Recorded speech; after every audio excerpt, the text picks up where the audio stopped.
Okay, there we go. Okay, now we have it. Oh, we're all rocking and rolling here? Yeah, we're rocking and rolling now.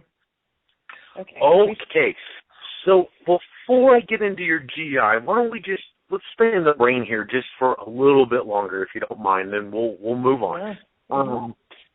Okay, so frontal lobe here actually looks good. I measured it at you being at about 39-40, and if you're 39, that tells me we're right on course, so that's good.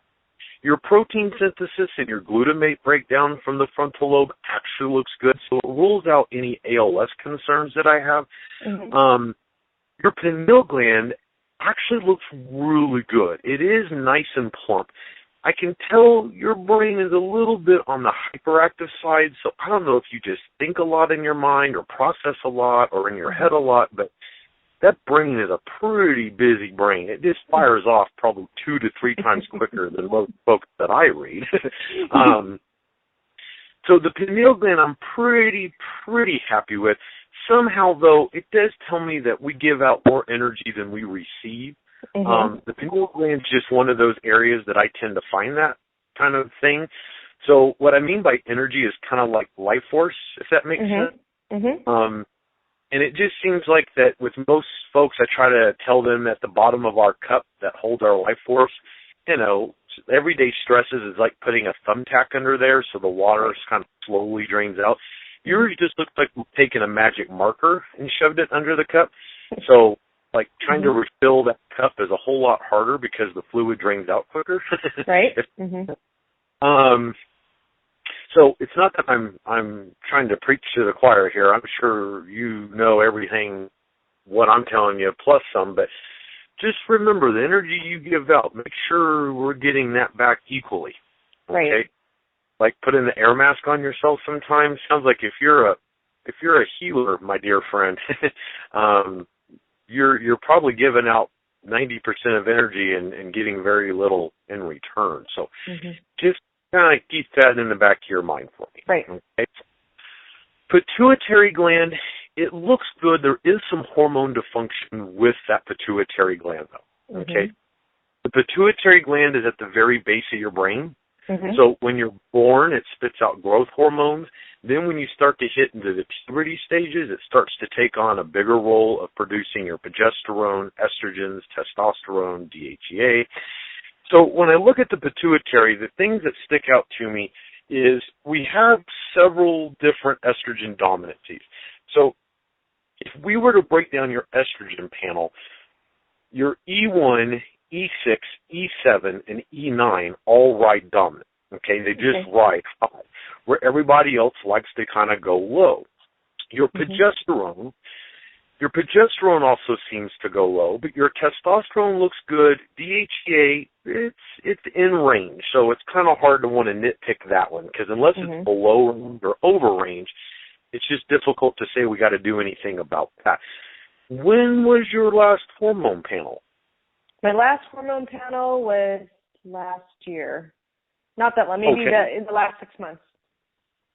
Last 6 months, okay. Yes. Do you remember anything about your estrogens? My estrogens seemed like they were fine if I got an estrogen panel. All my hormone levels seem to be pretty normal. I don't know if I got a specific estrogen panel done. I can go look. Okay, so when you got your blood work, did they do like the TSH to the thyroid and the hormone? Yes. Just the hormone? You know what, I'm gonna go pull it up right now. Find it really quickly. Oh, no, take your time. I'm glad glad you had it done recently. That's a good thing. Yeah, no, we can just confirm with Okay. And yes, my brain does fire off really quickly. I do have a lot of time. Do you want to go on my computer? My brain. I have a lot going. I'm processing a lot of information all the time, and a little bit more so because of the work that I've been doing. So yes, my brain. I believe that, my friend. There's a lot to think about right now, so my brain's been going. Yeah, well, you know, Azalea, most people, I watch their brain, and it's kind of like they could put down a deck of cards, and I could say, oh, that's a 2 of diamonds, that's a queen of clubs. Your deck goes down so fast, I couldn't tell you what suit It was. So that's what I'm saying. You process about 2 to 3 times quicker than the average bird. I see. It makes sense. There's always a lot of stuff going on. Let's see. Will my computer want to work with me today? Okay, I guess if you can continue on, and then I'll work on getting my computer booted up so I can pull up that information. Okay, boot it up and going. Okay, yeah, no, perfect. So if we could go back to when we first started our cycle, our menstrual, do you remember anything standing out to you? Like, was there cramping involved? Could you always count it on a calendar? Did you have heavy flow? What was it like when we started the menstrual? It was really irregular. It could be very heavy or very light, depending. But I also, at that time that I got my period, went through a very emotional time, or I felt like I was very emotional traumatized. So I feel like there's something really tied to my time in puberty and what's going on with me physically, if that makes sense. No, absolutely. And then after kind of the emotional timing of the cycle and everything, did your cycle ever get to be where you could count it on a calendar, regular flow? I mean, yes. Was there for sure in the last 5 years, it's been much more stable. If that makes sense. Much more stable. Okay, yes, good. So it's pretty good. consistent now. That's what I'm looking for. Mm-hmm. Okay.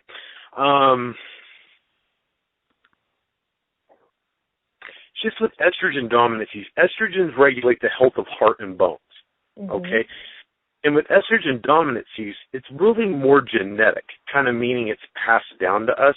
And the only side I see where it would be passed down would be mom's side of the family. So did anyone on mom's side ever have arthritis, osteoporosis, any heart issues? Not heart issues, not known. Osteoporosis, not known. Menstrual issues, possibly. Possibly. Okay.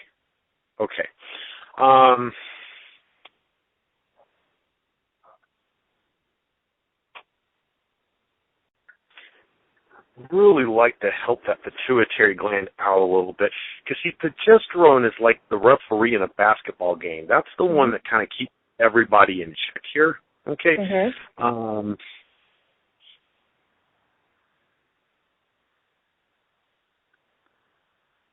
just not a fan of like bioidentical with your system. I just don't like it.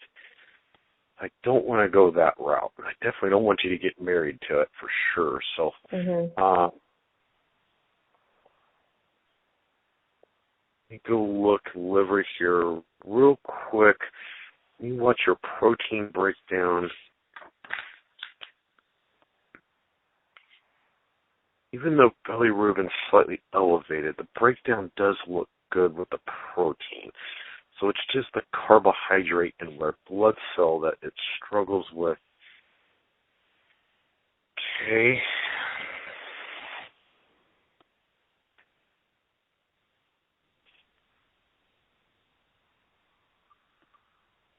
You look at your occipital gland. See what we're doing there. Okay, little bit of agitation there. Not bad, but enough. Okay. You go look at adrenals. That's your other hormone factory here. Okay, everybody seems to spit out okay there. So that's interesting.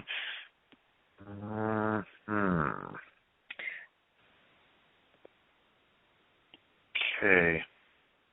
And what's your frequency of headaches, my friend? Once a year, once a month, once a week? How often do you get a headache? Like very short migraines, like a few seconds, a few times a year. Just a few times a year. Okay, good. Yeah. Good.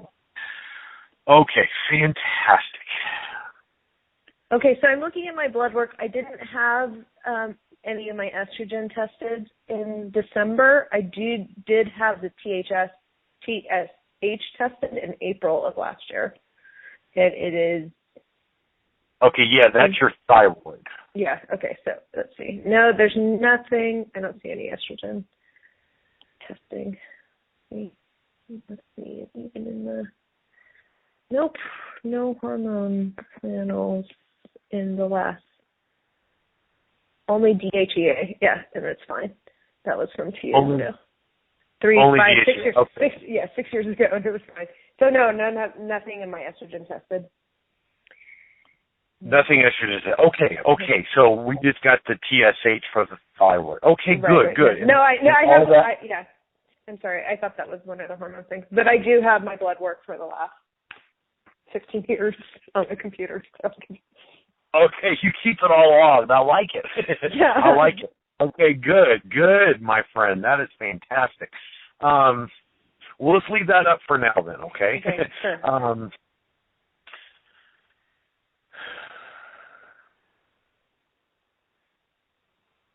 What I'm trying to do here, and bear with me, is that I'm not spacing out of you. I'm just trying to formulate a plan here. Mm-hmm. Just because what I want to do is that your CRP level in the blood is elevated, and all that does is tell us inflammation in the body. Right. Okay. Mm-hmm. But I'm going to go back down to the gut here, and as soon as I leave the brain, because your ascending colon and small intestine is where I see inflammation. So that's why I just want to see here what I can do on the hormone front before we go after those CRPs. Mm-hmm. Okay, the meniscus in the knees looks a little thin, but the collateral ligaments look okay. But your body does like to store minerals in joints, which I find pretty fascinating. So your methylation I got to look at here later, but okay.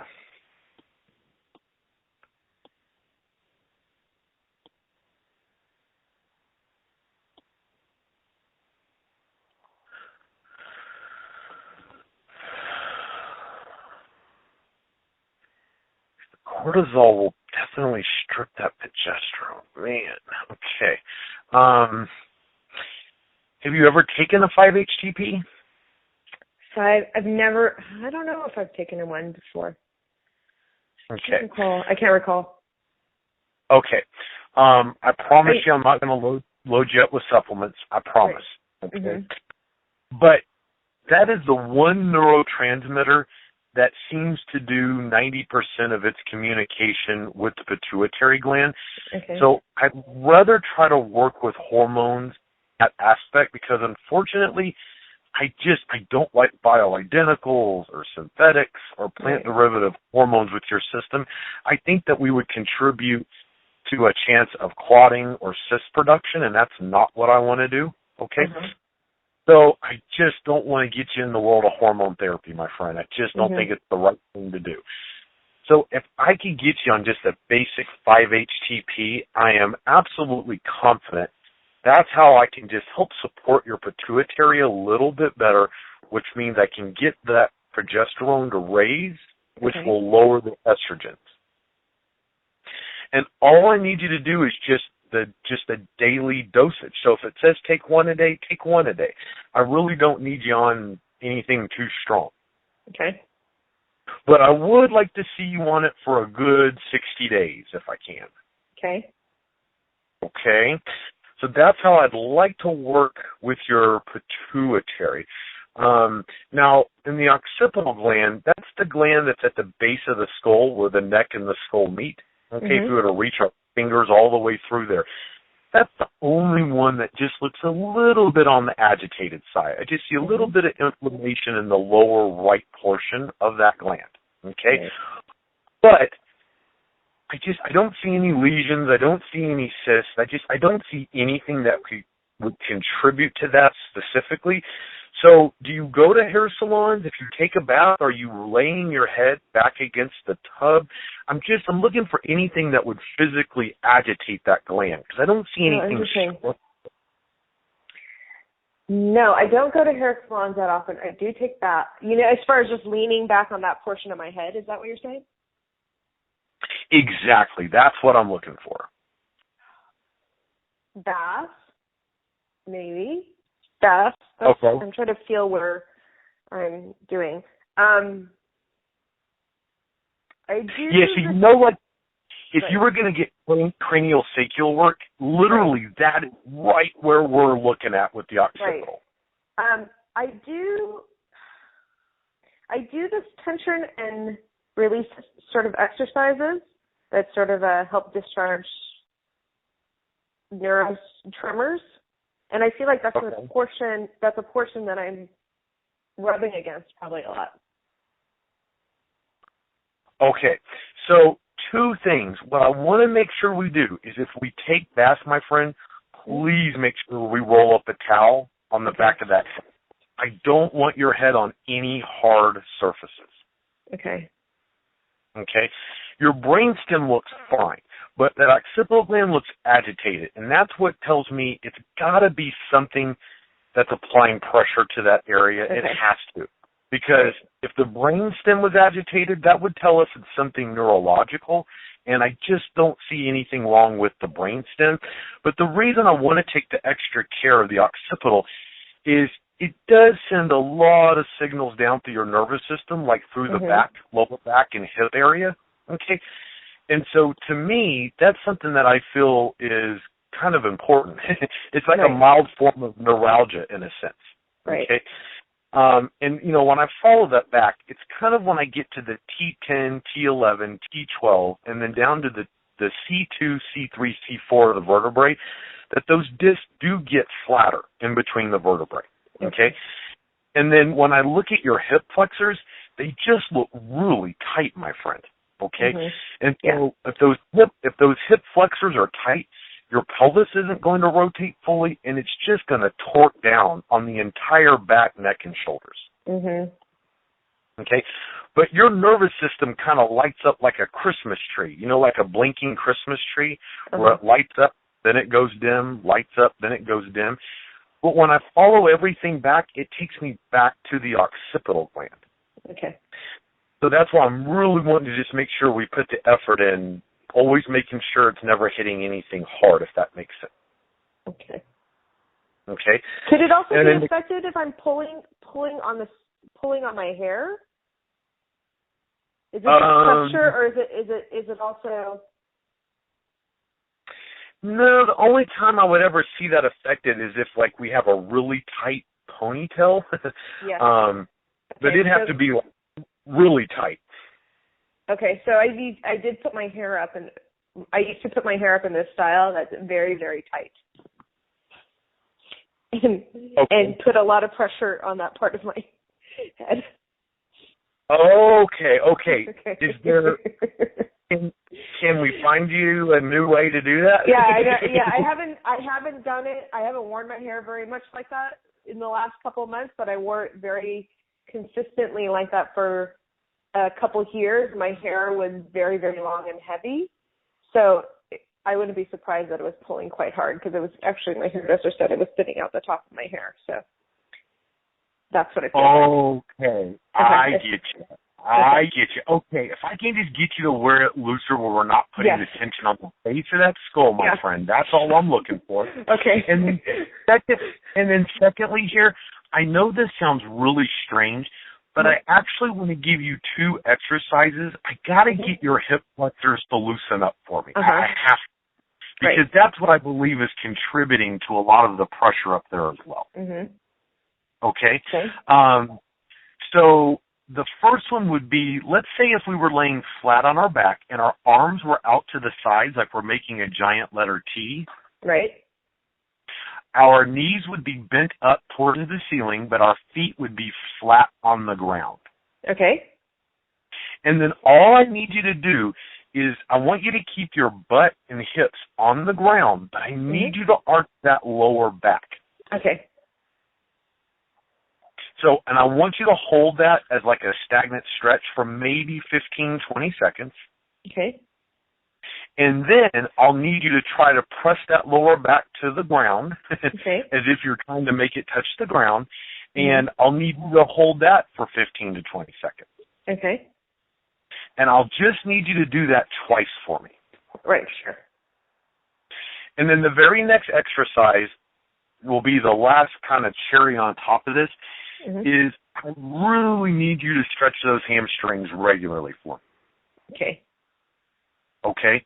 Because that's what connects to your pelvis, and if the hamstrings are tight, your pelvis will not rotate. Right.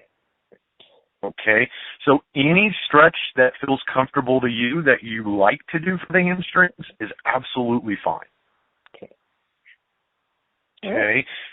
Does that make sense? Yes. Okay, perfect. So that's kind of how I want to work with the occipitals through more of a structural side of the body on that aspect, okay? And then that is about it for the brain, my friend. Your brain fluid is nice and clear. There's no discoloring. I don't see any particles floating around. You do tend to hold on to a bit of copper up there, okay? But I guess that's my only nitpick. And when we go through the copper, when I get to your liver, that's kind of how I'm going to help pull some of that copper out a little easily.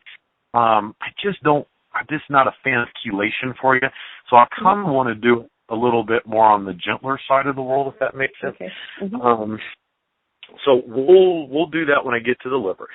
So before I get into the colon GI tract, I just want to make sure before I move on. Any questions about that? Any questions about the brain? All that makes sense? All that makes sense to me, yes. Okay, fantastic, my friend. So let's get in. Actually, let's go to ascending colon. That's where I'd like to start. All right. So your ascending colon, there's a little valve in there that we call the Houston valve, and that's what dumps from ascending colon into the small intestine. Okay?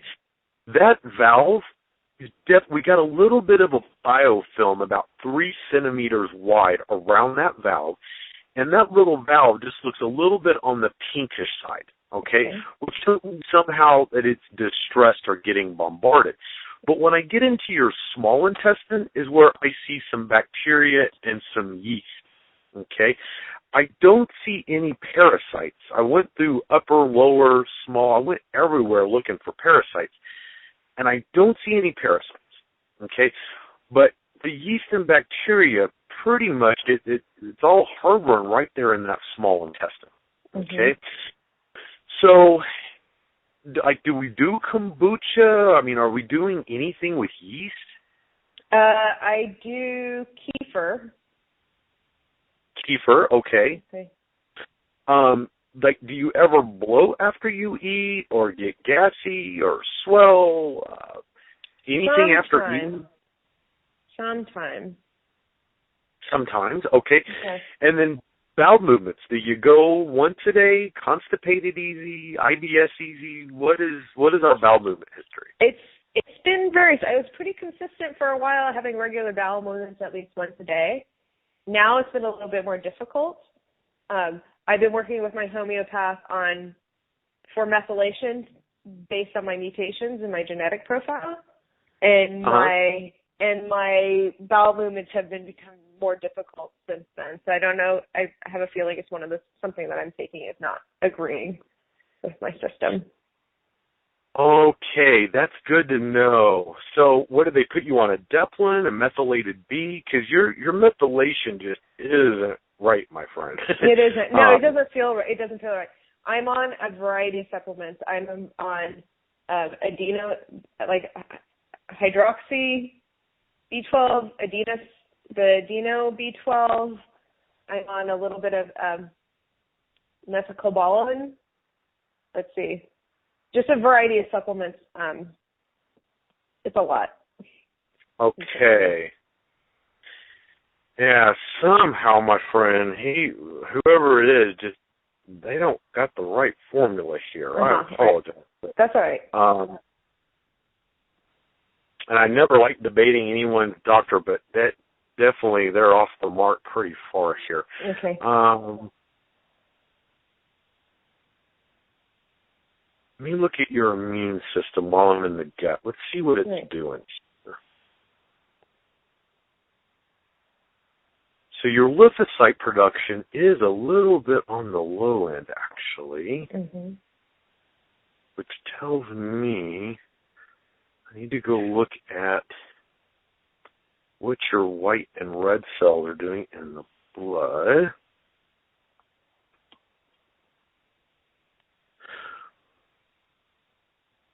Okay. Yeah, it does follow has a little bit of an autoimmune pattern to it, which is kind of interesting here. Okay. But that's what would be throwing off the methylation. So that doesn't make sense. Can you take a look at the platelets while you're there? Because I've had a history of high platelets, and we've never been able to figure out why it's been happening.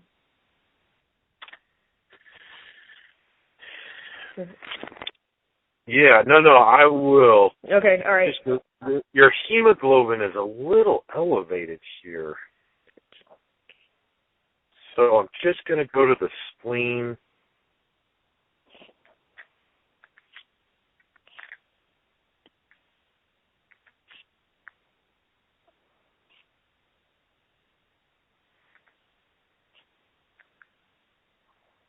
Okay. So we have a reaction to chlorophyll, so that's fascinating.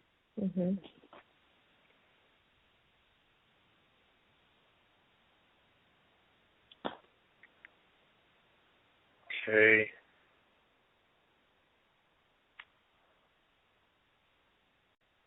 Okay, let me go look at platelets here.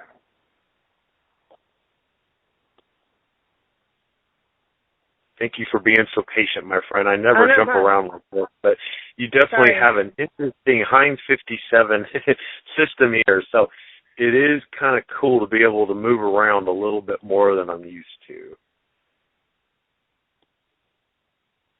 Well, I guess the platelets, to be honest with you, that's kind of what's given me some evidence of what looks like an autoimmune, okay? Because they don't quite know the damage arteries or vessels, okay? And that's what a platelet's job is, to be honest with you. So if you ever get a cut or a scrape or a bruise, how long does that take you to heal? I think it might take a while. I'm not sure. Like, I just get cuts all the time, and I just seem to ignore them. And then if they're there, they're there. But I've had a lot of skin issues, so I have a lot of sores. Okay. So they always seem to be open because I can't keep track of them. There's so many of them.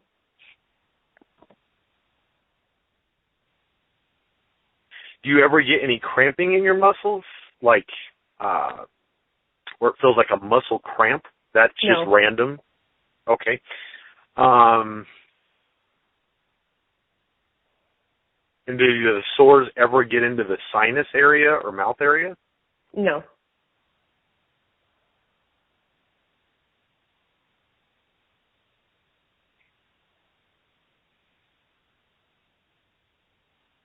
I mean, my sores are like eczema. They're eczema related. They're itching related. Yeah, and that's an autoimmune thing, my friend.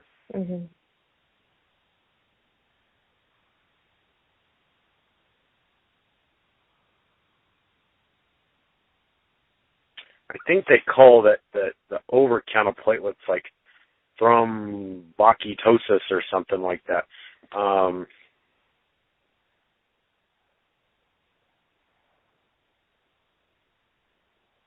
And it does look like it goes back to bone marrow. Like that's the root issue right there for the platelet.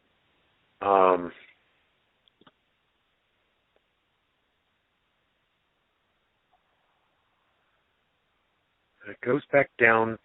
Your body tells me it does start back to the CRP, the inflammation, which is really fascinating here. Okay.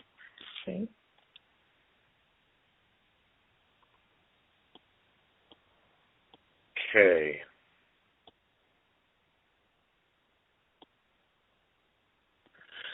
So basically how we get the blood back in control, which is how we're going to get your the skin under control, it actually all goes back to your immune system, my friend. Immune system in your bone marrow, okay? That's where we fix the problem, okay? The methylation, I'm so sorry to tell you, but I believe if we corrected the bone marrow in your lymphocyte production of the immune system, I don't believe taking an MTHFR or a methylation test would show us that we have any abnormalities. I think your body is throwing that off because of its own dysfunction with the immune system. Okay. It's just not wanting to break everything down. Okay? So way that I would like to do it here is actually through those lymphocytes, the immune system. And I also want to do something for your skin that's a little different, that you're going to think I've lost my mind. But looking at your system, I've actually worked on a case like 3 years ago with a Russian specialist, and we did something kind of odd, and it actually worked. Okay. So here's what I'm going to want to do. This is kind of like thinking of the world of Chinese medicine here for a moment, if you can bear with me. Some reason, genetically, your body just looks like it would do really well with it. So what I'd like to suggest is getting you on a product called Alpha 20C. Okay. And what I'd like to do is let's go ahead and disregard the 5-HTP and let's disregard the KAVA. Let's just put those to the side. Because if I can get your immune system fixed, I really feel like the rest of your body's gonna fall back into order here. Okay? So let's pause that. But the product I want you on is Alpha 20C. Okay. Okay? The company who makes it is called Sunrider. You can get it on Amazon. That's probably the easiest place to find it. Right. I found it. But what I want you to do is take 2 to 3 little packets a day, and in each packet has 2 capsules or 2 little pills. Okay. And I want you to do it with food, not on an empty stomach. Okay. So that's how we're going to go directly after the lymphocyte production of your immune system. And that's also how I'm going to get your T and B cells from the bone marrow to start producing at a bit more normal rate. Right now, they just have some abnormalities to them. All right. Now, here's what I want you to do topically, which I know you're probably going to think I'm crazy, but I want you to trust me, please. The same company sells a product called Sun Bright. Basically, it is like a vegetable wash.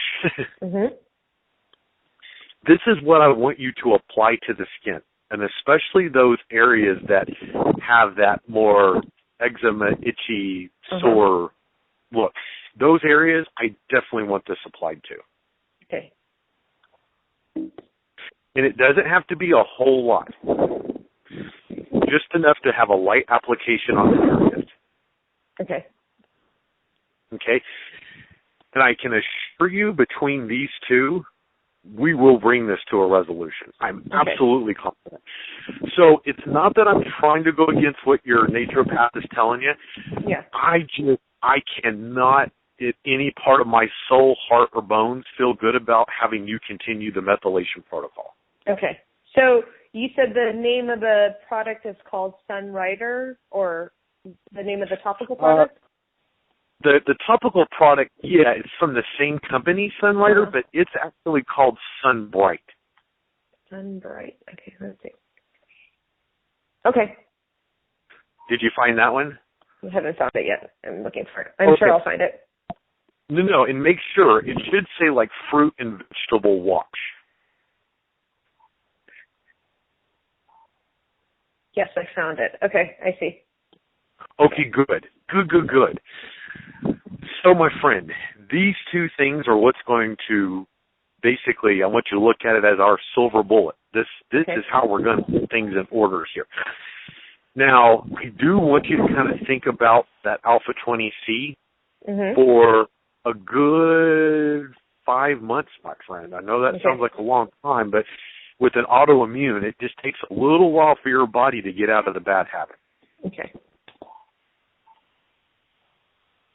And the Sunbright, I just want you to continue using until you notice that everything on the skin has completely gone away. Okay. And I'm only expecting that should only take maybe 4 to 6 weeks at the most. Okay. Okay, so just want to pause there really quick. Do you get why I want to use these products? Does it kind of make sense of what I'm doing here? Yes. Okay, good. Good. So back to that Houston valve here. Mm-hmm. One thing I want to make sure that we're doing, my friend, is I really want to make sure that you take your very sweet long time eating your meals. You cannot eat quickly. So I'm hoping a meal, we can stretch it out for a good 15 minutes if possible. Okay. Okay. And the other thing is, let's definitely make sure we're keeping fluids away from the meals as well. Okay.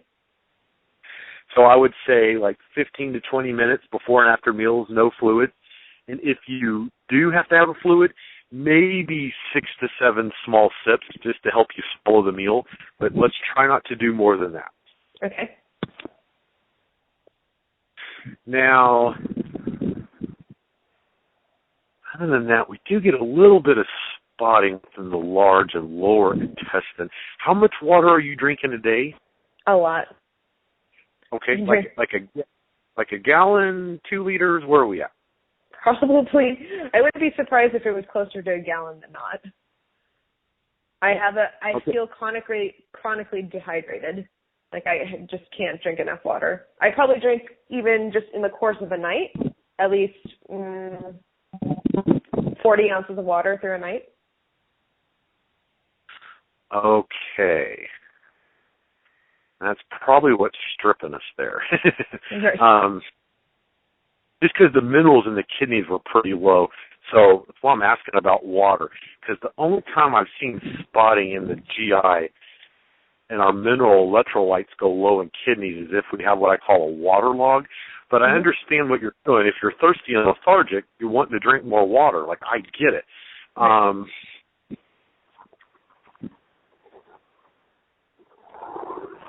And a part of that really is that immune.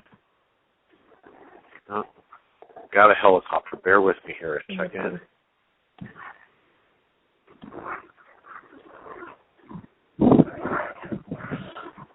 You know what we could do? I could get you to make my little broth for me at home, and that would help us replace the minerals and the electrolytes and get that water to actually stick for once here. Okay. So the only other thing I want you to do with that water is make sure we're putting slices of lemon in the water, but do not squeeze the juice. I just want the whole slice in the water. Okay. Now, what I'm going to do is I'm going to give you this cool little broth to make it home for me. Okay. Now, I'm going to give you the basic recipe. If you want to double or triple it, by all means, I'm just going to give you the basic, okay? So we're going to put a pot on your stove. Okay. We're going to add 4 cups of water. Okay. We're going to put in a cup of parsley. Okay. A cup of spinach. Okay. A cup of chopped carrots. Okay. And a cup of chopped celery. Okay. We're going to bring this to a boil. Okay. We're going to put a lid on the pot. Okay.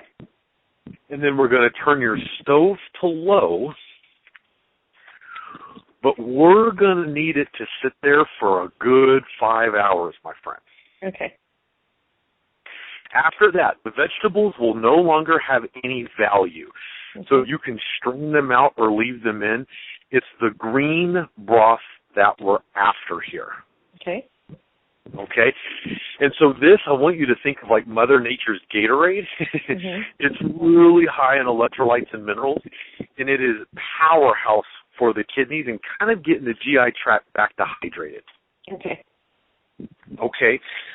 So my goal for you would try to be like getting a half a cup to a cup a day for me. Okay. And I just want you to try it for 4 days in a row, because I can guarantee you on that third day, you're going to go, oh, I get why he wants me to do it. The water you drink, you're going to feel sticks to your system a whole lot better than what you're used to. Mm-hmm. And it is going to give you kind of a cool, like, natural energy. Like what we hope to get from coffee without the crash or the shaking or anything. Mm-hmm. So after that third, fourth day, that's where I want you to just not what I tell you, but how you feel that would convince you to keep it going for me. Right. So you can make larger batches and then just keep it in the fridge, and that way you can go after it as much as you want. Sure. Okay. Okay. Now, the other thing here is the bacteria in yeast. Ironically, I don't want to flush you out because of that agitated valve. Mm-hmm. So I want that alpha-20C to basically go eliminate that by itself. Okay. I really do think that that is the safest and really the most effective way to do it. Okay. I'm just not a fan of colonics or enemas because I just don't believe we go in the opposite direction of the GI tract. Mm-hmm. It's just, I just can't get around. I'm stubborn like that. I just don't like going in the opposite direction. Mm-hmm. So with the alpha-20C is kind of my way of going through that elimination process. Okay. Okay, does that kind of make sense? Yes. Okay, good. Good. Now, that is about all I want to do from colon down. I feel pretty good about that approach. I really, really do. So kind of what I'm thinking here is while I'm in the gut, do you mind if we go through the foods together? I kind of design it. Yeah, I design it per system, so it's always unique to everybody. And I just watch your white blood cells. That's what tells me what to do, what not to do. Mm-hmm. So I would like to kind of go through that with you. Sure. Okay, so let's start with fruit. So no strawberries. No strawberries, okay. No grapes. Okay. No plums. Okay. No cantaloupe or honeydew. Okay. And I would like to stay away from the oranges. Even though they're the healthiest fruit on the planet, I don't want to bring in that acidic value. We're going to get our bioflavonoids from other fruits. So, yeah, no oranges, nectarines, tangerines, nothing like that. Okay. Is there a reason why I crave these fruits specifically? Why you crave them? Uh-huh. I crave a lot of acidic things. I crave nectarines and plums and all that. Yeah, no. I get what you're saying. So I kind of look at it like the body can't call us on the phone or send us a text message. It sends us messages, symptoms, and cravings.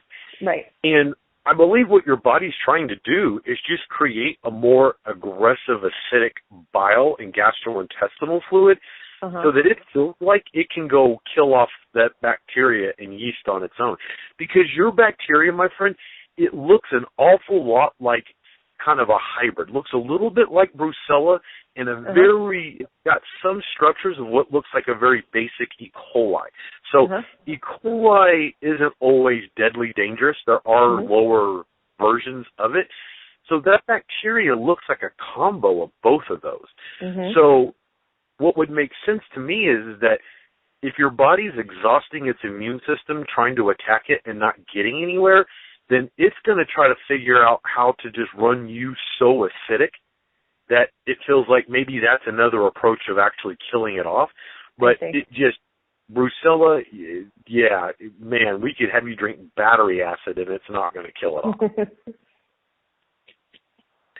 So that's kind of, in my opinion, why we're craving those acidic things so much. Right. And with that alpha-20C, those are kind of the things I want you to pay attention to for me. Those cravings for those things should go down dramatically, because once the body feels like that the job is being taken care of, it shouldn't feel like that it's having to go do that job anymore. Right. So the only acidic foods that I kind of want you to look at for me, or as far as fruits are, like pineapple, it's got the bezoarines, which is pretty good for the GI tract. Okay. So that would be one of the good, I guess, acidic ones I'm okay with.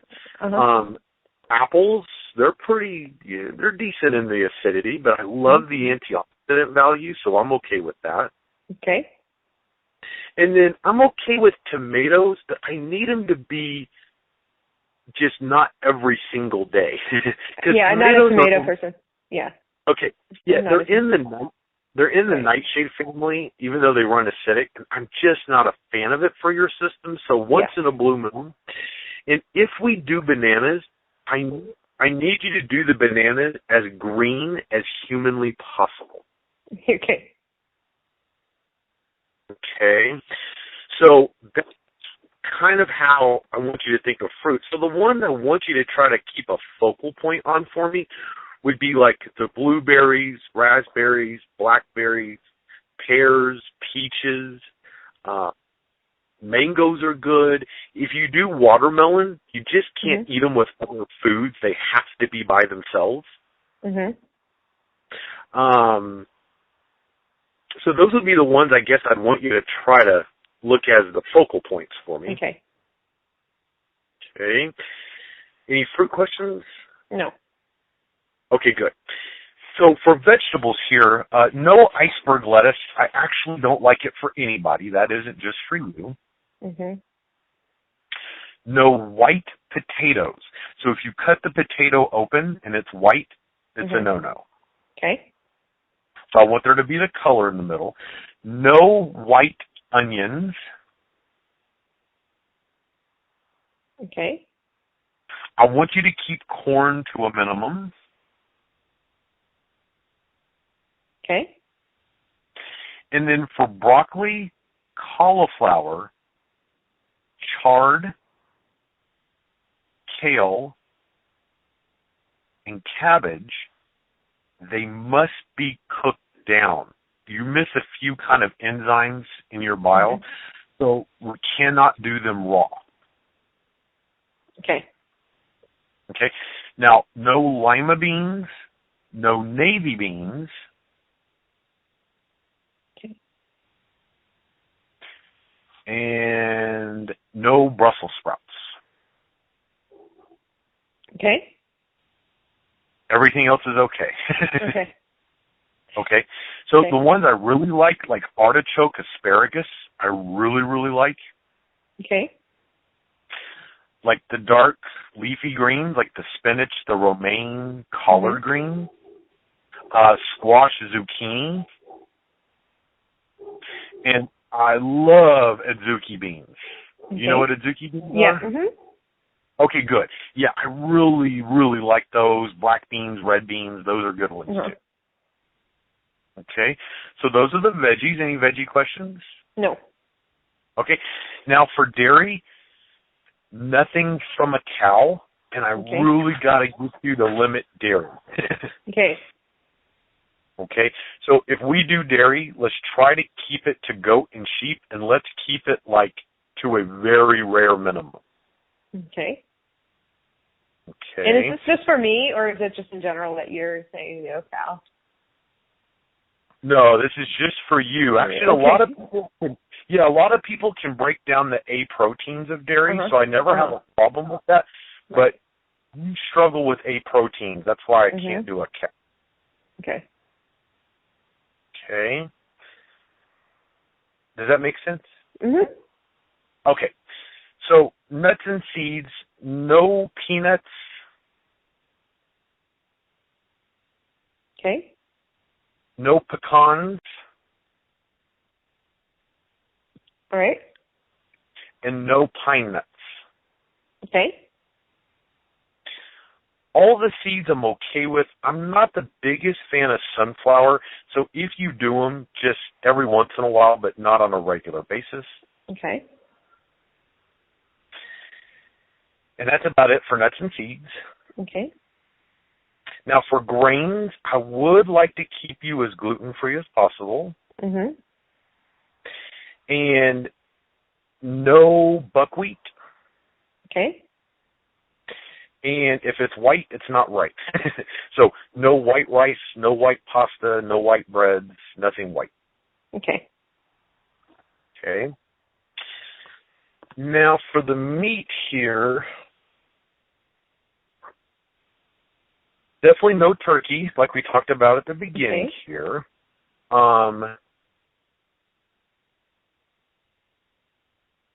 No tilapia. Okay. No red snapper. Okay. If we do a pork, I really need you to keep it as lean as possible. Okay. And then if we do a good quality grass-fed red meat, I'm kind of thinking 2 times a week at the most. Okay. So I'd like to try to keep you to like chicken and fish as much as possible. Okay. And that's it for meats there. Any questions there? Mm-mm. Okay. Do you drink alcohol? Do I got to go through that list or? No alcohol. I don't drink alcohol. Okay, good. Then we won't go through that list. And then for sugars, my friend, just because of the yeast and bacteria, at least till we get about 3 months of that alpha-20C going, I want you to keep like away from any white sugars, no agave, Okay. no molasses, Okay. and like no spirulina. Okay. But everything else I'm okay with. Okay. Okay. So those are the foods. Any questions there? No. Oh, that sounds pretty good. Okay. Yes. So now let's move up to the liver. Okay, I'm going to run to the restroom. Oh, yes, take your time. Absolutely. Okay, I'll be right back. No. Take your time.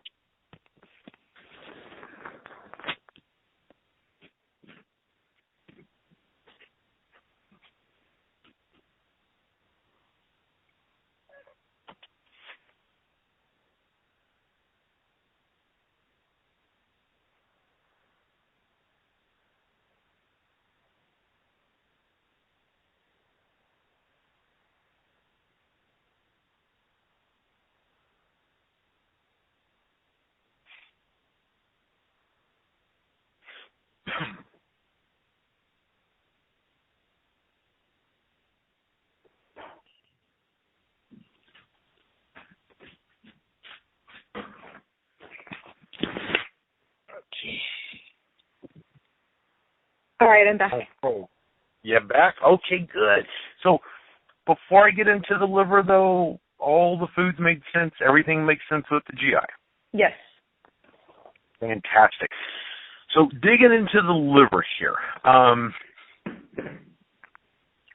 Like I was saying before, bilirubin and the ALT enzymes both elevate a little bit here on me, okay?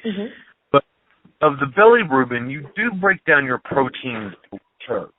So I'm okay with that. But your carbohydrate and red blood cell breakdown, it does struggle with, okay?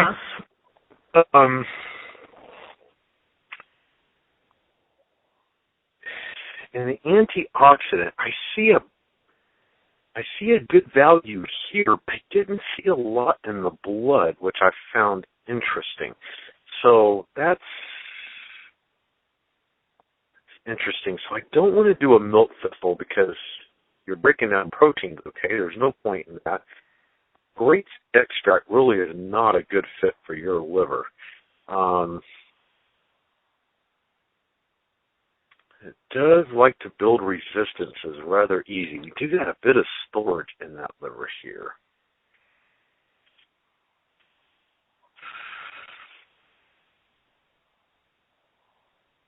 So besides the methylation stuff, Are we taking any other supplements like fish oils, vitamin D? Like, what else are we taking supplement-wise?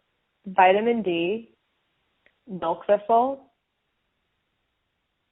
I don't know what other liver-specific supplements. Okay. I'm okay with the D. I'm not a big fan of the milk thistle. Okay.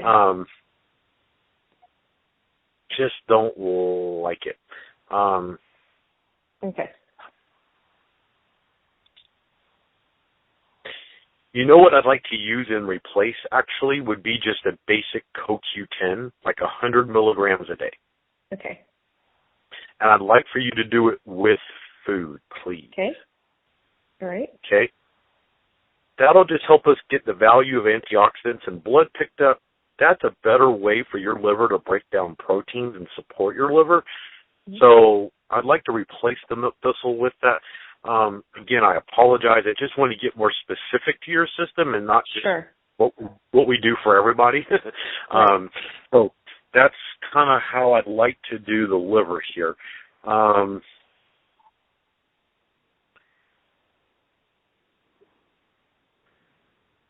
We do have the storage, and your liver does build resistance is easy. So I'd like to flush that liver, to be honest with you. I think it would be one of the best things we could do. At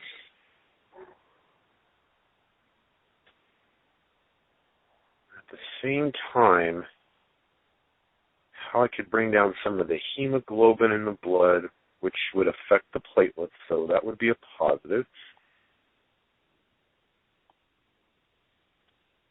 Okay. Now, are you taking any prescription medication, like from a Western medicine doctor? Okay, good. I just want to make sure I don't rob Peter to pay Paul. No. What I would like to do is like a magnesium flush. That would, to me, be kind of ideal. It would help out the kidneys. Okay. And it's kind of a way I could dump the liver in one whack instead of putting you through a 10-day detox, which I don't like. All right.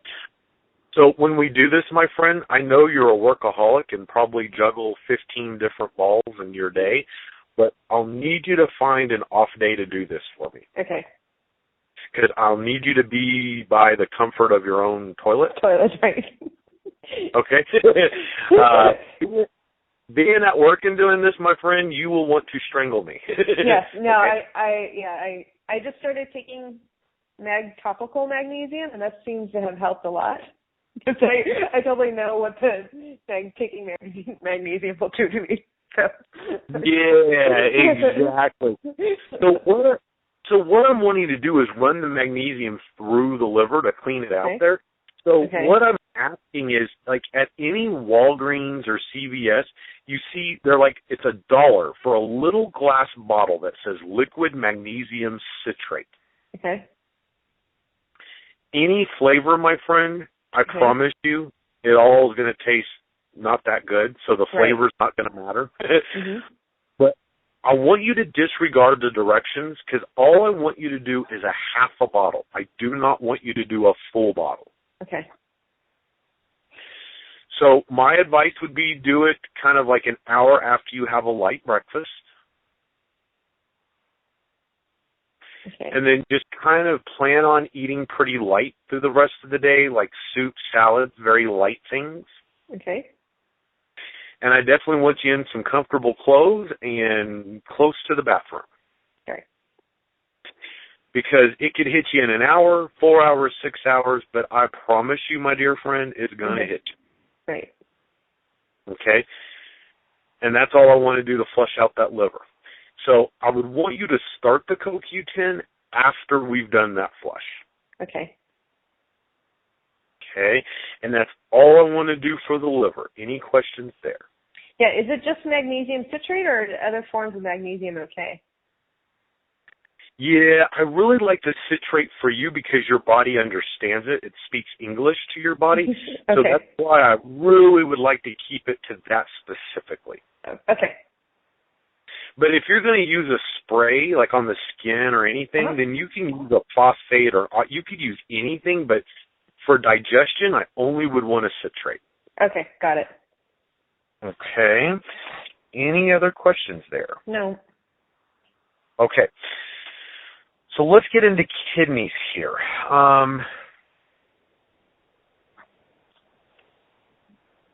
So like I said, I think we're waterlogging them just a little bit, but if I can get you on the broth, that'll pick the value up pretty darn good. Your sodium looks a little elevated to me. Not bad, but it is a little elevated. Protein and creatine look good, so I'm okay with that. And then glucose looks like a little spike here. And your glycemic index in the blood showed a little spike.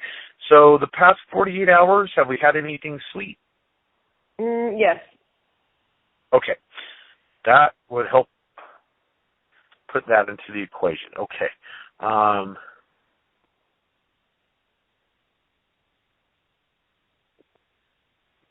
That right kidney just works a little slower than the left here.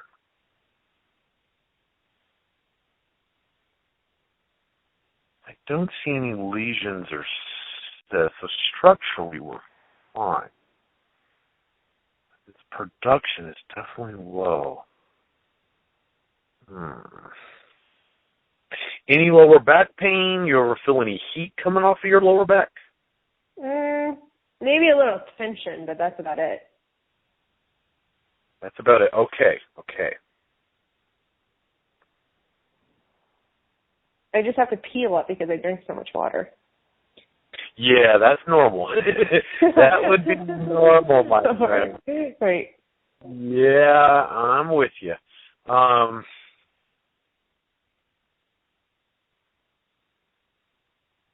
I'm seeing the CRPs in the kidneys too, which again tells me inflammation. Mm-hmm.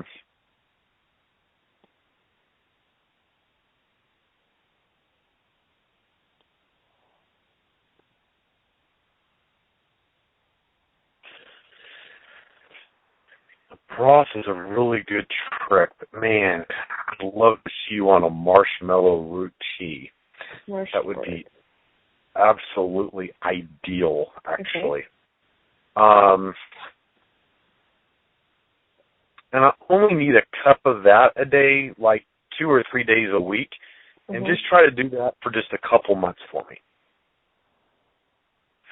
And that'll bring down those CRPs, and I'm absolutely confident it'll help perk up that right kidney a little bit.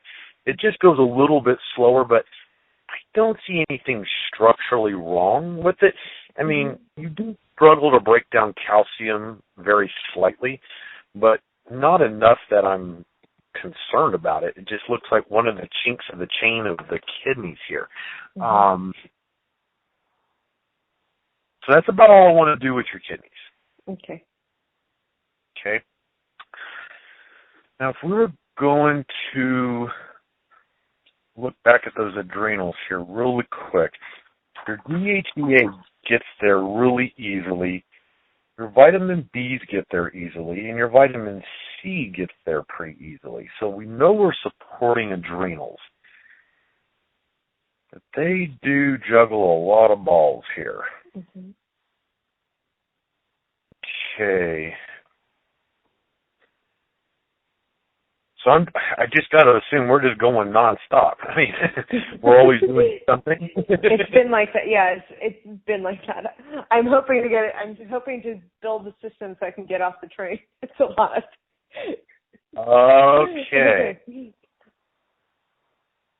Okay. We just seem a little out of balance with those adrenals, my friend. Okay. And I call them the emotional punching bags to the body, like I told you. That's just what they are. Okay. And I can't fool you. There is no supplement for those. Okay. Right.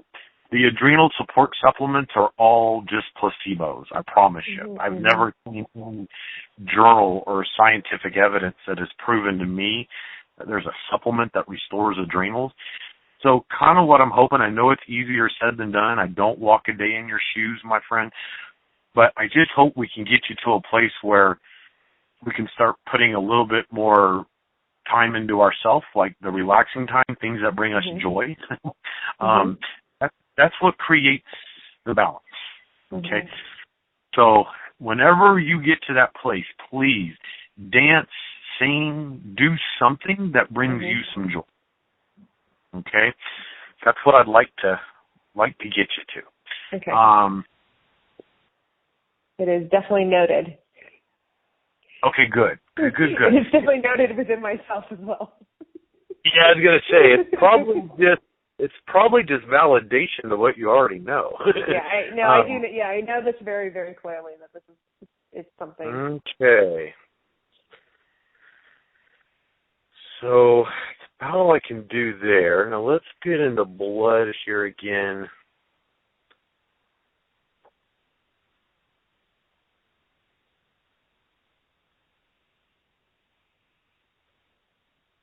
Okay, so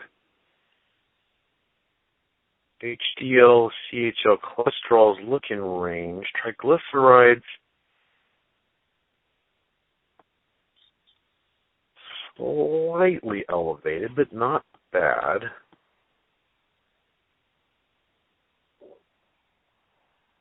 Iron, really, that and folic acid are the two that we just struggle to break down, but I know that plays a role, that autoimmune thing, so that's why I'm very hesitant. Taking folate. I am taking folic acid. You are taking folic acid. Okay. Yes.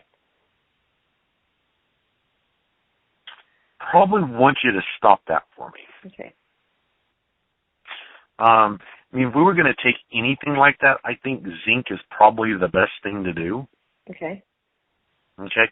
But definitely no folic acid. Okay. And zinc is actually how I'm going to remove the copper. Okay. Yeah, that's how we're going to do that. So yes, let's get on zinc, please. Okay. Okay. Is there an amount? No, I mean, if you find it in the liquid, I think they only have you do a drop in your water, which is fine. If you do a capsule, it should tell you just to take one, just take one. Okay. But my only goal for you is a good 30 to 40 days, and then you can stop. Okay. Just want to kind of prime the system so that when we do get you on alpha-20C, we're kind of 2 steps ahead of the game here. Right. Okay. And there is zinc in the alpha-20C, so that's why we don't need to do it for too long.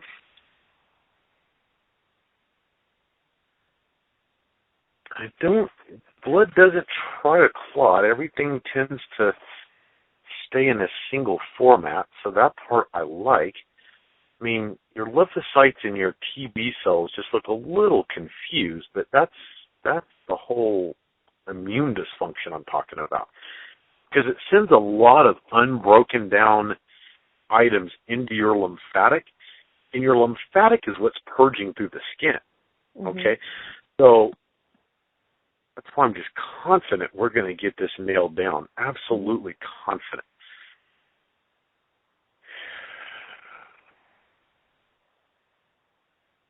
Cardiovascular looks pretty good. Your omega-9, omega-3, we are a little bit apart. I mean, we're at like a 26-1. So I wish I could see that gap close a little bit more.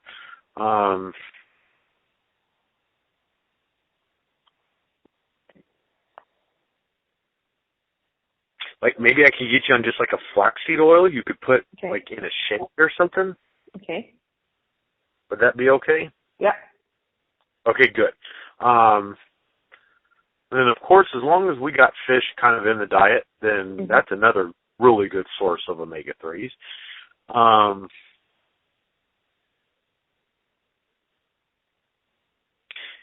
Yeah, that's about it for the blood. But you definitely, my friend, you just have a very, very mild autoimmune. It's exactly what it is. Okay? It's not lupus or Hashimoto's. It's nothing that is very general, I would say, in the world of autoimmunes. You just have a very unique autoimmune. It just doesn't know who the good or bad guy is. Okay? And that's the problem with the platelets. They just don't know what's good and bad tissue with your vessels, your vascular system.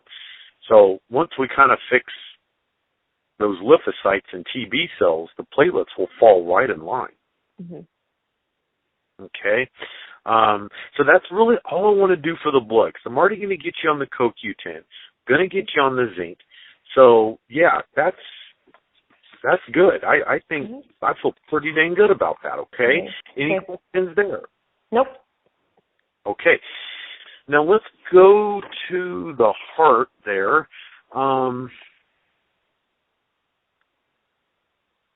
Plumbing-wise, the heart looks good. No leaky valves. Flaps open and close easy. You don't see any tackiness, which tells me the heart is hydrated. Don't see any atrophy areas, but the front right side, more kind of up near the upper right side, there is a little bit of a scar tissue on the outside of the heart. So we must have either reacted really bad to some medication, or the heart has been in distress here.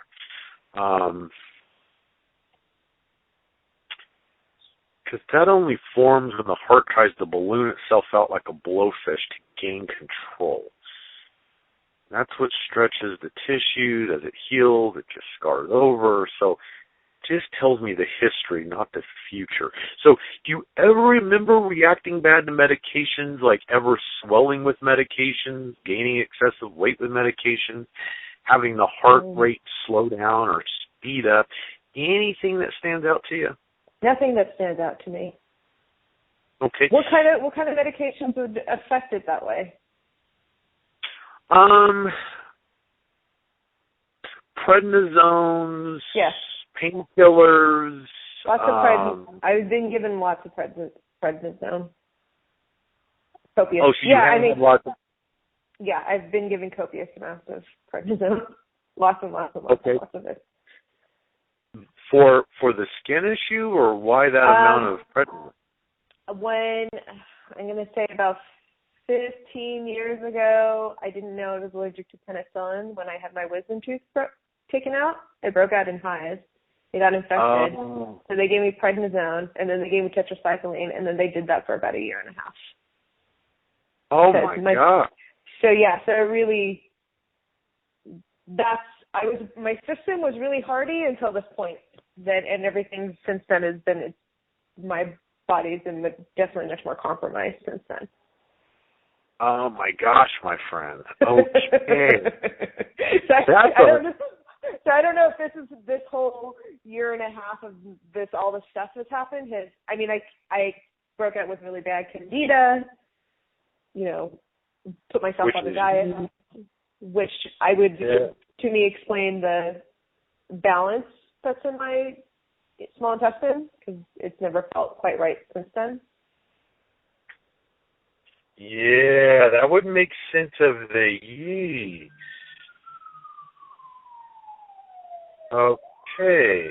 So I feel like that's why I feel like I was born with really strong adrenals, and I think they sort of completely jumped the track after this. Like, I feel like a lot of stuff happened. You know what happened, my friend, is I'm willing to bet you that prednisone is what started the autoimmune. No, I'm not surprised at all. Yeah, I'm willing to bet you that's what happened. Right, because they gave it to me topically, orally, intravenously. Oh, my gosh. I didn't know at the time how bad it was for me, and they gave me so much of it. So, yes, I haven't been quite right since then. My skin's been very sensitive since I've taken all the steroids. Yeah, and that much of a steroid, my friend, your body would definitely go into, like, panic mode. Why are we giving it so much for such a long period of time? Okay. Right. Okay.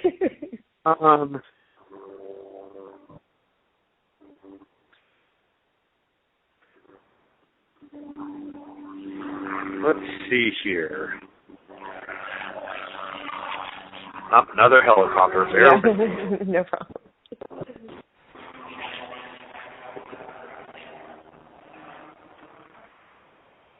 Okay. Yeah, just the tourism here is getting out of control. Mm-hmm.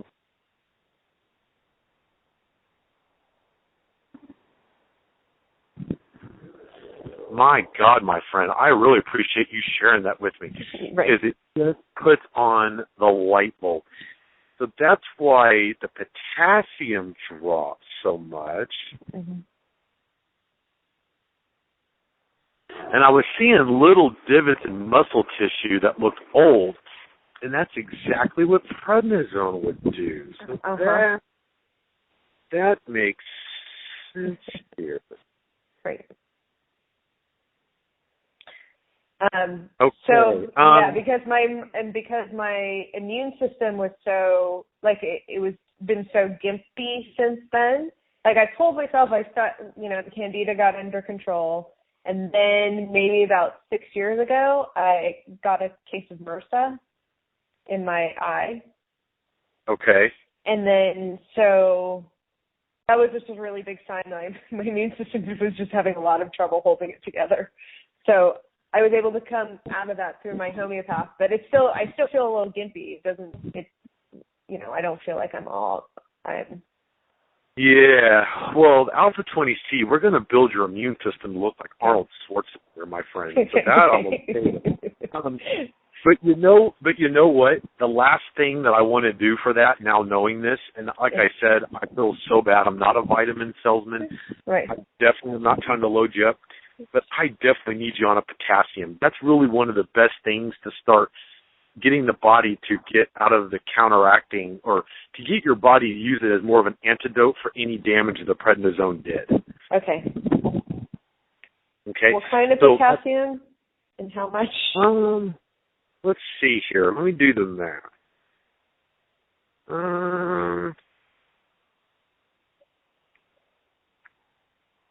Let's see.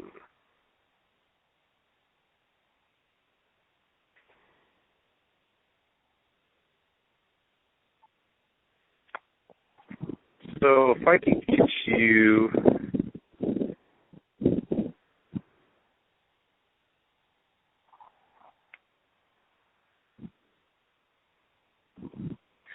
like 1,600 to 2,000 milligrams. Okay. If I could get you to do that, I think that'll be perfect. And again, I'm kind of thinking here, maybe about 30 days. That's what I'm thinking. Okay. Okay. And that right there is how we're just going to start getting your body to kind of repair from the prednisone. Still won't fix that autoimmune thing. That's what the Alpha 20C is going to do. But at least I can start getting your cells to start basically just putting more fluid in the cells. And that's how it basically, we use it like an antidote to the prednisone. Right. Especially for that length of time you were on. My Lord, that's a long time. It is. And that makes sense of the heart. That's what would do it to the heart. I promise you. That's where that tissue would come from. Okay. Just like to know where everything goes. So that's a lot better. So plumbing of the heart, it does look good, like I say. I don't see any atrophy of the heart. Electrically, I mean, your heart does use the stressors just quite a bit. I just have a feeling, though, it has more to do with you juggling 15 balls in your day and processing everything you do in your brain. Right. So again, not to be a broken record or beat the drum, but I just can't wait to the time to where you can get to a place where you start giving more back to yourself. That's what I would for you the most, okay? Yeah. Me too. Oh, I know you do, my friend. I know you do. I know. But that's all I want to do for the heart. It actually looks good. Now, thyroid, to me, everything looks in range. So I don't know if you still have your TSH pulled up, but yes, your thyroid looks all in range. I just don't see anything off there. Was there anything abnormal in the results? Yeah, I've never had abnormal results with my thyroid. Okay, good. Right. Really nothing I want to do there. Right. And that's what tells me that your methylation is only symptomatic to the immune system, which was brought on by the prednisone, because I have never worked with methylation issues and not seen the thyroid affected negatively. So because the thyroid looks fine is what tells me that I just think we kind of got that methylation test at like the perfect storm. Once we get everything cleaned up, I'm guaranteeing you we can take the test again and it's going to come back with flying colors. I see. Okay. Does that kind of make sense? Yes. Now for the lymphatic here, that's actually your body's garbage disposal. It's what cleans your blood. Okay? So everything I see in there just kind of pulls me back to that small intestine of the bacteria and that little bit of yeast that I'm seeing in the small intestine. Okay? So for the lymphatic, it only pumps around with muscle contraction, as you probably already know. Right. Okay? So the more we keep contracting muscles, the better off we are at pumping that around. The only thing here is that we just slow down a little bit before we get to the terminus, right below those collarbones. So a little bit in the groin, behind the knees, in the armpits, and at the base of the neck. Those are the only areas of the lymph nodes that I see just kind of thicken up a little bit. Okay. So even if we just did a very light, just like lymphatic brushing on our own, we really don't have to go anywhere to do it. And you can use the side of a pen. I mean, you could use anything to get that done. But that's all I want to do there. Because once I get you on the alpha-20C, it's going to pump up those TB cells in there, and that's what will help thin them out quite a bit. And, your system does, your penal system in general does go a little bit on the lower side. So when we run acidic, it will thicken the lymphatic as well. So hey, kind of the... Mark, can you help out, Frida? Sorry, my dog. Sorry. Oh, no, that's okay. I'm a dog lover, so it's all good. So my thing is with the lymphatic is just a little bit of some light brushing, and I'll just build up those TB cells through the alpha-20C, and that's what will help us in a little bit better control there. Okay. Okay.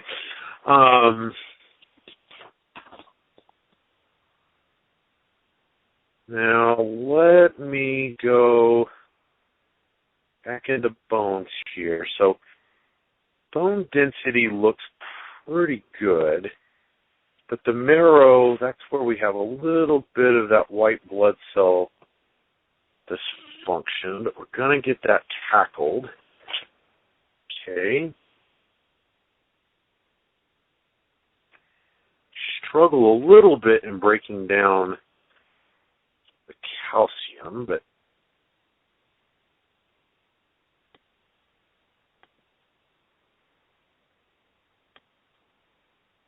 the density looks good, so I'm okay there. Okay. Gosh, my friend, somebody on mom's side of the family had to have had osteoporosis or bad arthritis, just had to have, because you just got the genetic code, but you actually look good. I'm not worried about you, but I just see it genetically.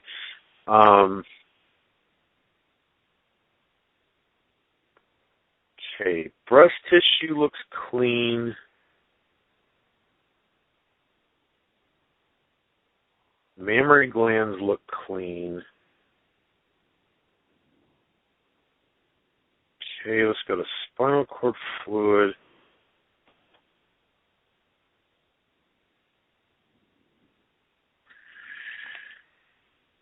Okay. Nice and clean there.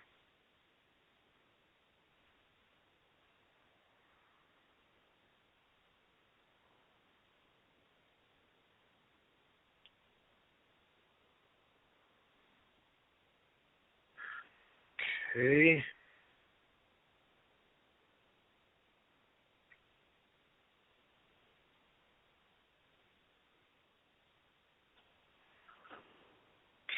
good. Good. Sorry, just takes me a little bit to pick your spinal cord foot.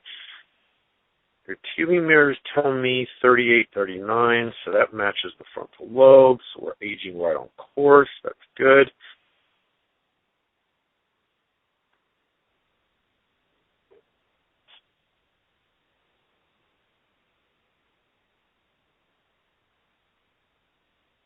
Okay.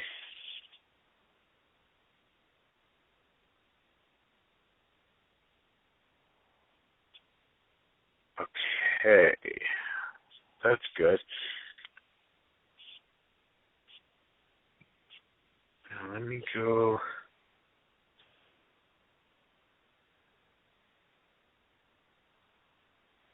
Looks like a little shingles in the background there, but pretty far off.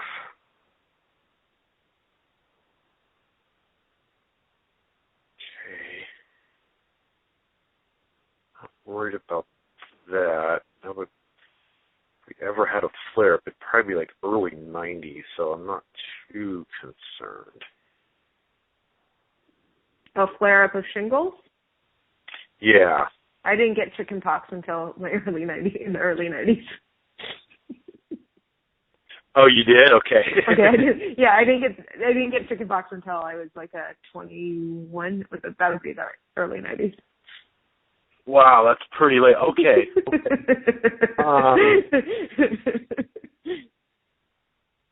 I bet that wasn't fun. Yeah, it wasn't too bad. Okay.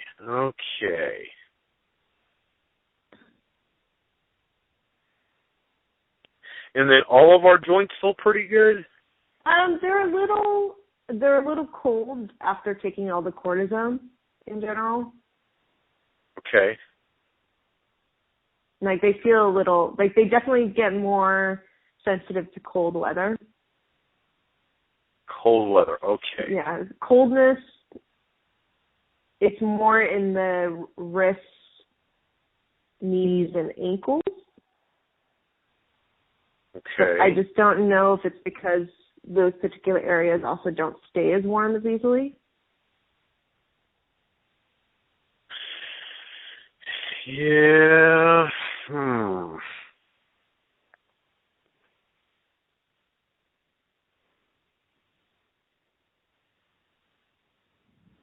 Cardiovascularly, we flow around pretty good, which would make me just wonder, since they're sensitive to cold, if that didn't play a role. But looks like we move around the body pretty well there.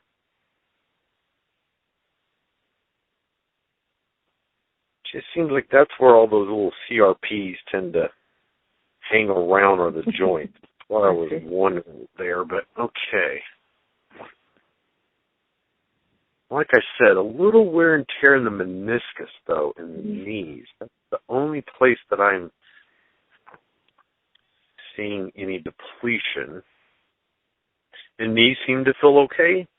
Yeah, I mean, I feel the little bit of that depletion, but for the most part, they feel good. Okay, good. Because collateral ligaments, everything else about the knee looks fine. The meniscus just looks a little bit through the wear and tear, but that happens with life too. So for the joints, I want you to stay on that vitamin D that you're taking, okay? And then, the potassium, that's probably the only way I see going, because your body does produce a pretty good amount of glucosamine, so there's no need to replace that. I'm not too concerned there. And I think the zinc will kind of help us. So, okay, definitely good with that. And when was your last cycle? My last cycle was about a month ago. I cycle about the full moon. So where are we at? Okay. Let me look. I can see. So what are you, a Scorpio? Virgo. Okay. Yes. Oh, I'm about 21. Let's see. I'm about 10 days away. my next. Okay.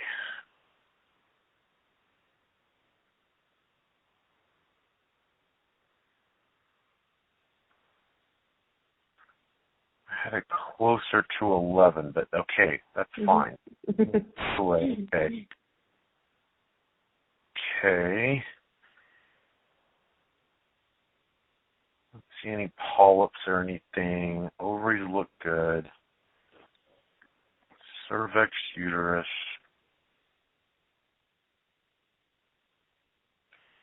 Okay, just want to bring up progesterone a little bit, which we're already going to do. That's the only thing I'd want to do. You plan on having babies? No. Okay.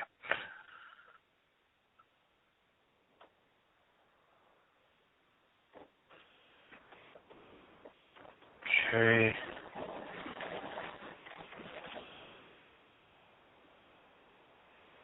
Perfect. Sorry, I had to hike down. It's pouring down rain out here, so if you hear the rain in the background, please forgive me. Yeah. Okay. I don't see any cancer structures. Going through your spinal cord fluid, I didn't see any dementia, no Alzheimer's. Obviously, with that frontal lobe, I saw no signs of ALS.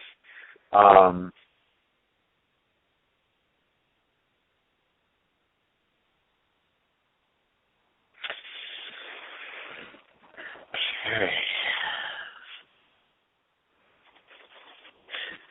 Yeah, my friend, that's about all I want to do. How do you see anything in the lungs? Because I have asthma issues, but is that just tied into my autoimmune? How long have you had asthma?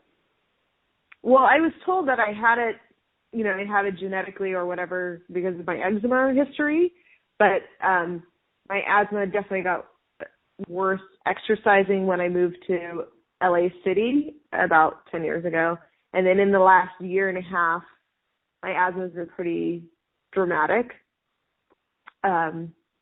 Exercise onset tied about the same time my skin broke out really badly.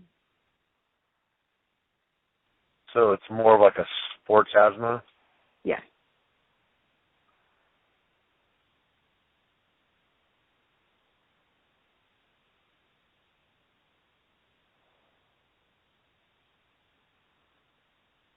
I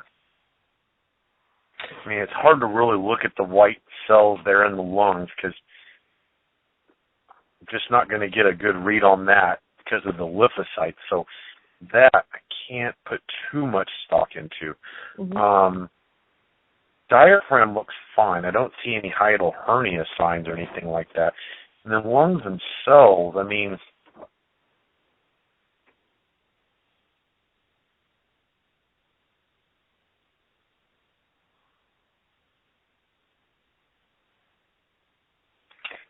I guess at this moment it's really hard to say I see anything specifically. Maybe if you were on the treadmill or something, maybe it would become more apparent, but I don't see anything with the lungs structurally.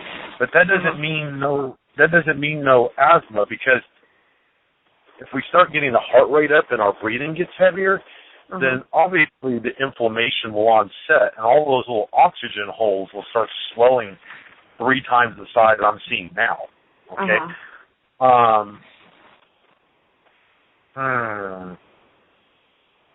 Do you get an inhaler or something? No, I refuse. No more steroids.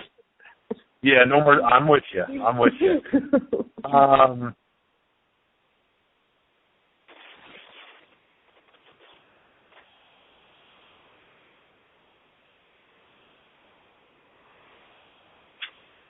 Gosh, my friend. I guess the best advice I could give you would be, like, definitely make sure we sleep with, like, a humidifier, okay? Because obviously the air quality in LA is not optimal. No. So the humidifier just is more about dropping everything in the air floating around down to the ground. And then, if you use a little, like tea tree oil and rub it on the chest before and after an exercise, that will help out a bit. Other than that, my friend, gosh, I don't know how to advise you there because I don't want you on steroids either, but that's kind of how you work with asthma. Right. So I'm sorry. I wish I had better advice for you. Do you think if we start working on these other problems, like my inflammation, that would Absolutely. Okay. Yeah. I don't know if I could say with confidence it would completely take it away, but I would say with confidence at least 80-85% of that should go away.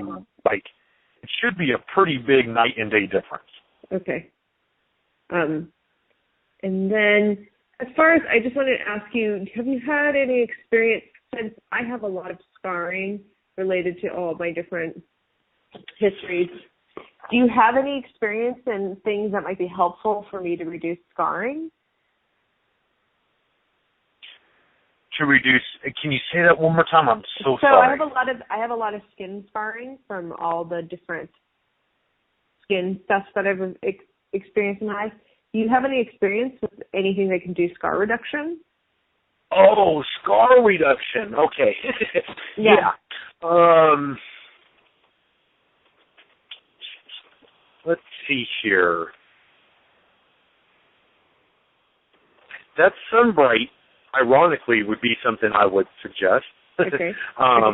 It's actually really good for skin, open wounds, staph infections, MRSA. I mean, it covers such a long list that I would say that would be pretty good. And then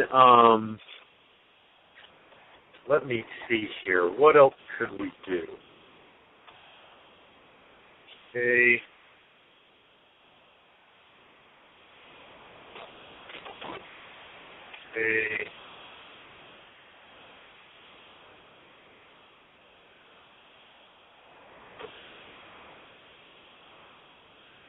Let me see here. What else do I have?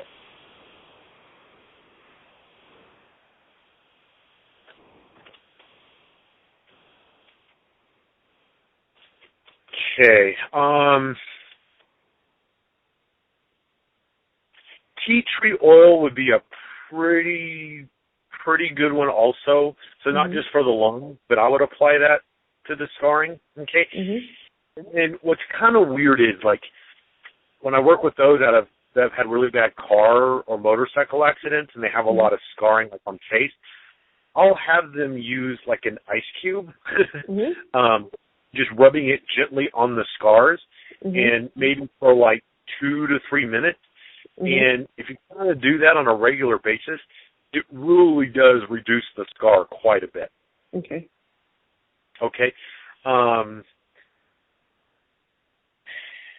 That, and then I guess rosehip seed oil would be the only other thing that I've worked with that I've actually seen a pretty big, like a visual difference.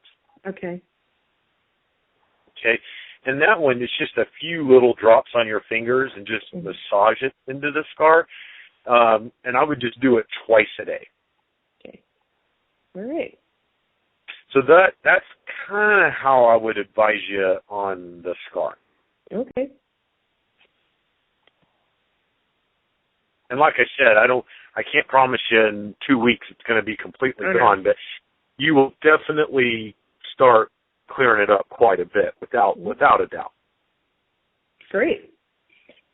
I'm happy to try anything. Absolutely. No, I'm with you. But that Sunbright, give that a try for me first. I really have a feeling you're going to get shocked over how a vegetable wash could do that. The funny story is Dr. Chen is the creator and founder of Sunrider, and that was originally used for like skin cancer, shingles, eczema. It was used for like skin stuff, but because the FDA just threw a fit over it, they turned it into a vegetable wash. But just so you know, it was formulated and designed for skin scarring, skin rashes, skin cancer. It was really designed for that. That's why I'm really leaning towards that with you. Sure. It's just not everybody can have success with it, but just looking at how you just have more, like, your body just does really well with more Asian, like an Asian design with medicine. So using it, to me, it just matches your body's fingerprint, which is really what I like to do. Well, I am Asian, so that would make sense. Oh, you are? I am. Oh my gosh, okay, you don't even, your voice, I would have never, ever, okay. Okay, well, then that makes a lot, that makes a lot more sense. Right, totally. Hey, yeah, okay. Well, gosh, I apologize. I didn't. Okay. That's okay. There's no. You're reading all the other stuff. That's the most important stuff that they need you to read anyhow. So. Yeah, exactly. Yeah, that's kind of the bottom of the totem pole. Right, exactly. But what I'd like to do is at least leave you kind of a window here. Any other questions? Anything on your list we didn't cover that you want to make sure we get covered today? I feel like I'm also dealing with, like, I can't seem to lose any weight, but that seems also tied to the autoimmune, all that other stuff that's happening.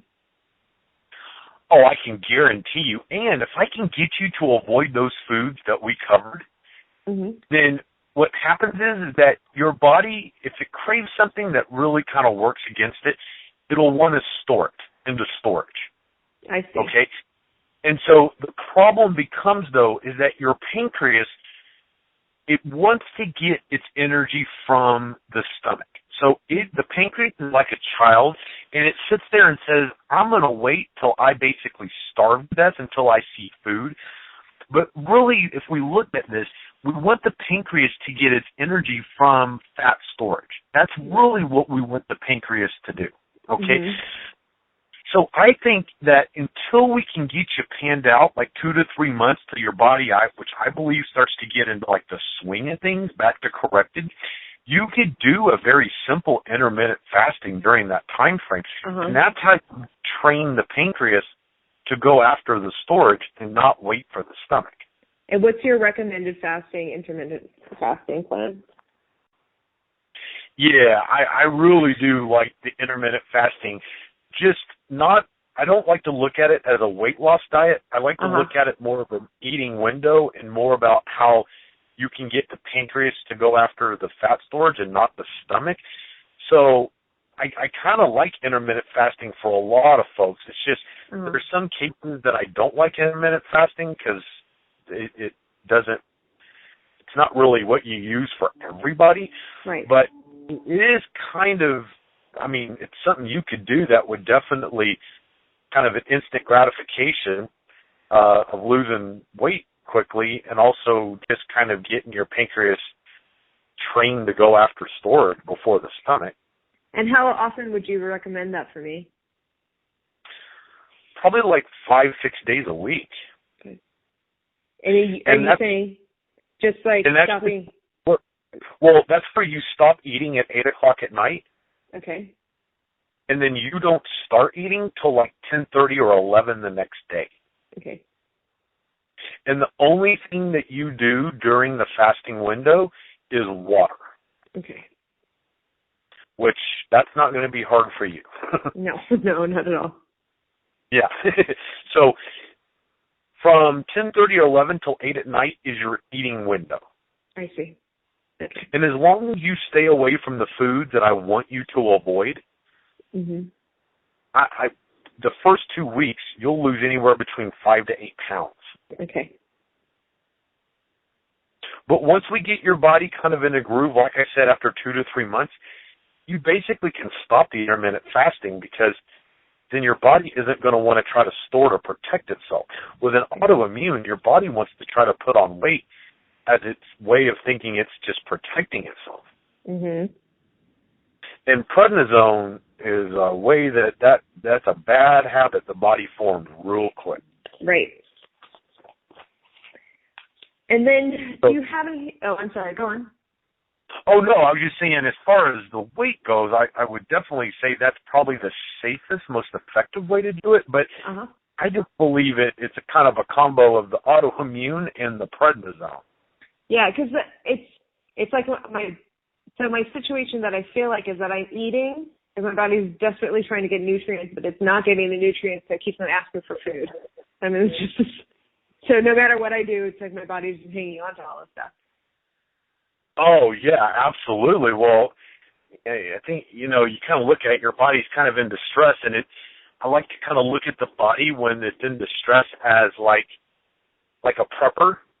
You know, those crazy people that like to store tons of water, tons of food, 2 years of battery. Yeah.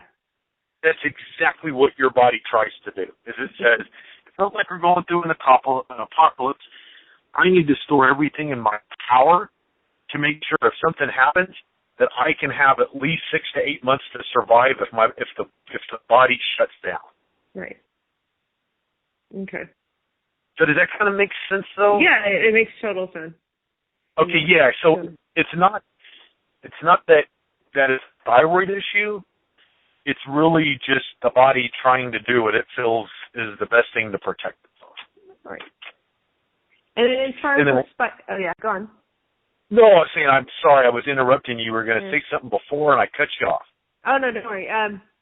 So in my pancreas, because I've had a high HV1AC test last year, you're not seeing, are you seeing any of those issues now still? I really don't. Okay. Yeah, I really don't. I mean, besides the elevated hemoglobin and when your bilirubin and the ALT enzymes of the livers elevate, that does elevate the enzymes of the pancreas. So when I see elevated enzymes in the pancreas, I actually have to go back and look at the liver as being the culprit, not the pancreas. I see. Okay. Yeah, so that kind of makes sense. I think we kind of get your liver back into more of a comfort zone here. Mm-hmm. Sure. All right. Well, I think I have them. Yeah, I think. Yeah. Okay. I think we're good, and I'm going to work on all this stuff, and I'll touch base with you again. Please do. And double check it. We'll see how everything's working. Yeah, I am absolutely confident, my friend, that even though it sounds pretty simple, I'm absolutely confident you're going to do very well with this protocol. Absolutely confident. I know, we were just trying to figure out what the key was. I know there was a key to something. I couldn't figure out what it was. I couldn't figure it out. It was really frustrating because I'm like, I know it's there. I know there's an answer somewhere. Just having trouble locating. Like, how do I locate this thing that's floating around in me? And then finally somebody reminded me that they had talked to a medical intuitive. I'm like, oh, maybe I should look for a medical intuitive. Maybe that'll help. Because And you got to remember, too, Azalea, my friend, that the gut is where everything begins and ends. So if we've got bacteria and yeast in that small intestine, all that does is just assimilate into the blood, which gets in the lymphatic. So to be honest with you, the gut is really that immune system. That's really where we've got to do most of our work. And then everything else, those symptomatic areas just kind of clear up because we've cleared up the dysfunction of the gut. Mm-hmm. And then when you're looking at my small intestine, do you see that it's been healed? Does it look healed from the candida, or is it just what I'm experiencing? Well, I don't see yeast in the blood, which tells me no candida. Right. But I see yeast in the small intestine, which means that we must have eradicated everything but what was in the small intestine. I see. Okay. So is there still some yeast in you? Yes. But I don't think that you are just overpopulated with yeast to where I could say candida. I see. Okay. And I definitely don't see fibromyalgia. Right. Okay. Great. Yeah. Awesome. So, okay. Yeah. So any other questions? No, I don't have any questions. I have some work to do. Okay, my friend. Well, thank you very much for taking the time out of your day to do this with me. You were such a cool bird to fly with today, my friend. I send you all my love and blessings, and I hope you have a fantastic rest of your day. All right, you too. Likewise. Thank you.